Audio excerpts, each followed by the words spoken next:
The magnitude of last Friday's dawn attack on a KDF military camp in Somalia is now emerging. The Ministry of Defense now admits the camp was overrun, its communication systems destroyed, and the exact number of its soldiers killed in action still remains unclear.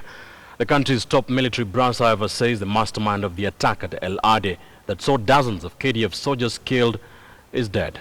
And as KTN News Crime and Investigations reporter Dennis Onsarigo now tells us, families may have to wait for a while longer before they know the fate of their loved ones.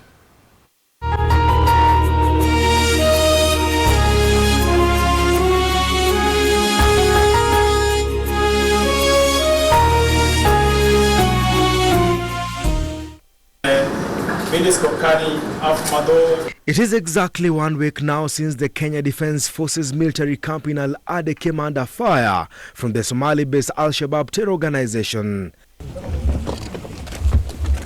The country's top military brass has finally emerged to paint a picture of a dawn attack, the worst in the country's armed forces history outside the Kenyan soil. The first vehicle-bomb improvised explosive device, the VBID, drove through the adjacent Somali National Army camp and exploded at the center of the KDF defense position.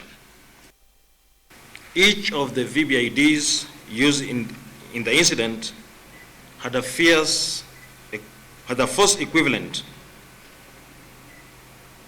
to the terrorist attack on the embassy in Nairobi in 1998. The attacks occurred in waves and appear to have caught more than 200 Kenyan soldiers holed up in the camp, now turned battleground, off guard. The first reaction, of course, was to contact the Sector 2 commander, who is domiciled in Doble.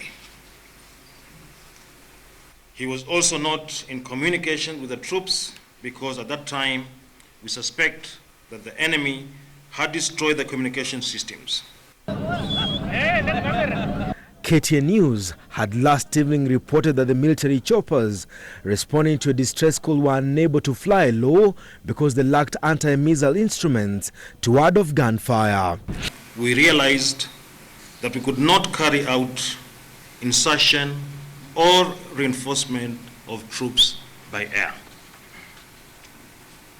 because of the guns, the anti-aircraft guns that were in Adde town, next to the primary school.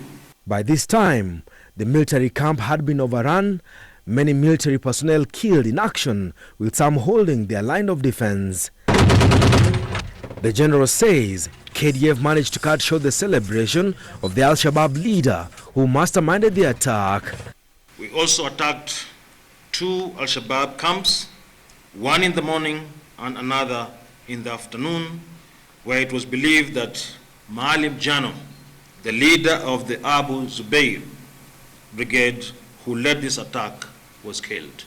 The Ministry of Defense is, however, at pains in explaining the number of military personnel killed or missing.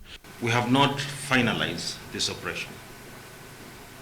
In this operation, there will be survivors, there will be the dead, there will be the missing.